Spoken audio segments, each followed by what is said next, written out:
What internet marketing expert should you spend your valuable time listening to? Listen to someone who has over 20 years of web marketing experience and hundreds of website marketing success stories. That man is Aaron Sparks from Site Strategics.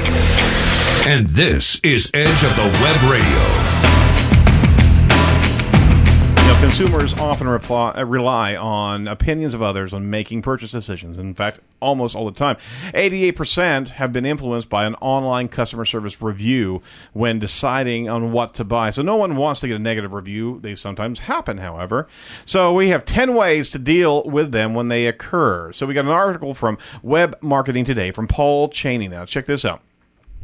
This is why positive online reviews on sites like Yelp, TripAdvisor, and Angie's List are vital, because it pertains to new customer acquisition. From a consumer standpoint, negative reviews can adversely, impact your business and can drive down your listing on consumer review sites, making it harder to find. So here are some key things that you should do when you've got a negative review that has just come at you. Okay, and I'm not even going to talk about the tools of how you monitor that. If you want to know about that, give us a shout. But here are 10 key things that you need to do. All right. 1, respond promptly.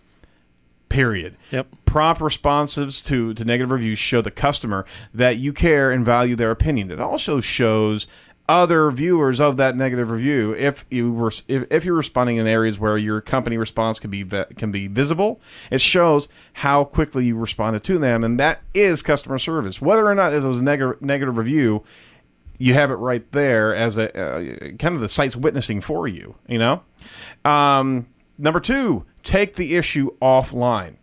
Depending on what the problem is, rather than respond to an adverse review by leaving a public comment, it may be better to reply privately via email. For example, Yelp gives business page owners the opportunity to do so via email. If you resolve the matter to the customer's satisfaction, leave a brief comment in the public timeline. So you've got two scenarios right there. Go public or not. Number 3, which is always the case, and you should always focus on this, be polite. A negative review, particularly ones that express strong opinions and sometimes in all caps, right? Yeah. And that may stimulate a lot of emotions that could lead to a sterner response than necessary. Take time to collect your thoughts.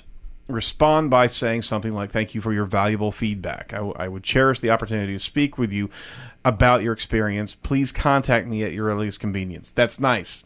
That's not irritating, and you're diffusing the situation just by a response. A 4th one, request that defamatory reviews be removed. Most consumer rating and review sites will not allow you to actually remove reviews in the case of one that is defamatory or vilifying. Yeah, we could do something like that for Doug, right? Absolutely. Evil Doug Carr. Request that the site take it down. Typically, you must claim your business listing before making the request, which means that you need to be out there making sure that you're getting a hold of those free business listings from all these different directories. Yeah? Know anybody who does that for companies? I don't know. No, I think we do. Oh, do we? Yes, we do. All right. Number 5, monitor your online presence. In order to respond to reviews, you first need to know what customers are saying about you. Online reputation tools like Social Mention, Reputology, and review trackers can help. Social Mention is actually a free one. We use a number of different reputation monitors. We like Review Inc. We like Reputation.com is also a very good tool, and it gets you in a space where you can actually provide a kiosk to your consumers as well. 6.1, understand how rating and review sites work. Each consumer rating and review site has particular ways of filtering and ranking reviews. Yelp uses something different than TripAdvisor. So you need to be educated on what the rules of the road are, right, in all these different spaces. 7th point, take a negative review seriously, okay? Don't be flippant about it. You need to pay attention to it. In most cases, people who leave negative reviews aren't out to defame you. They merely want to express their opinion about the experience and actually talk to others about that. Let them know, this is what I've experienced here.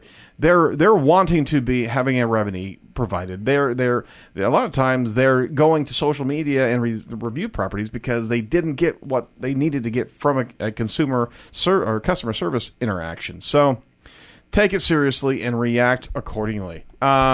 Encourage consumer reviews. 8th point.